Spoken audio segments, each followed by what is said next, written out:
all your excellencies here, your honors, ladies and gentlemen, peace and mercy be upon you. I stand here today um, to show the stance of Iraq, and we reiterate the responsibility that we hold uh, to attack what happened in the region and with what happened in Doha. That targeted a meeting that was aiming to reach a ceasefire in Gaza and save the civilians. This strike is a violation of the international law, and for it breaches lots of laws and sovereignty of Qatar. And in the light of what Qatar does of supporting and mediating to reach a ceasefire, the strike sends a message that cancels all the peaceful outcomes. And with escaping a punishment, the Israeli country keeps on breaching the international laws, which destroy stability and safety, and this is dangerous to the region, to the countries in the region as well. And they have also talked publicly about changing the borders. They keep breaching the international law. They never comply, and they destroy the actual laws. And going on with this policy without any consequences or punishment will only lead to further instability, and it will stir up more violation, especially with the starvation and the genocide.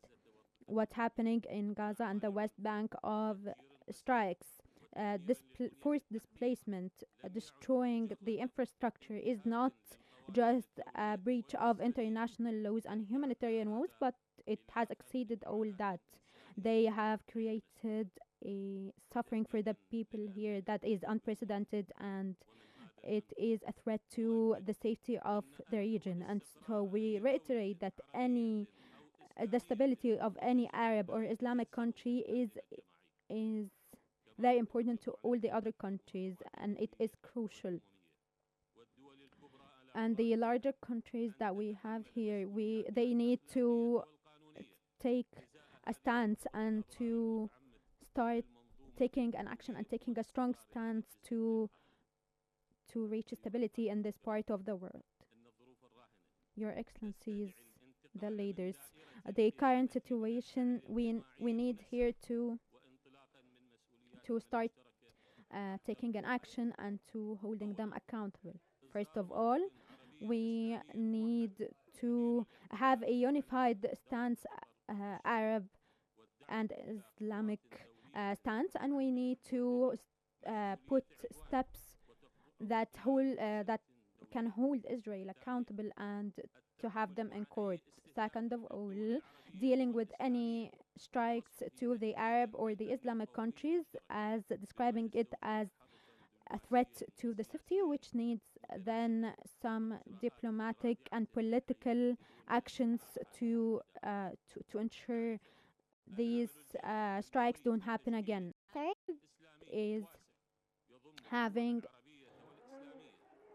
some kind of alliance uh,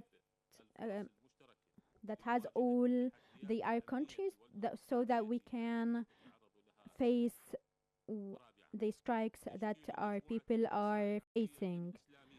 And then fourth is having a committee that goes to the UN and the European Union as well to start defending our people. And fifth, having a plan with a timeline to reach a ceasefire in Gaza, with also a plan to reconstruct Gaza with the help of all the Arab countries, and reaching some agreements that guarantee the people their rights. And then sixth, enhancing the connections between the countries to be always ready to to face any strikes that may happen on our countries. Your Excellencies, Iraq reiterates its condemn of the strikes that target the stability and the safety of the countries for the people too, and they reiterate their full support to Qatar and the Palestinians and all the people that have been all the countries that have been striked, either Iran, Syria, Yemen, or Lebanon. And we call for this summit to be to reach a successful outcome to ensure the safety and to take the necessary uh, actions to stop these strikes. We have a real chance to send a clear message about uh, about us holding on to the stability and the safety, and that these things aren't negotiable. And it is also a chance to to show the Israeli president that he will be held accountable and his actions will have consequences. And thank you.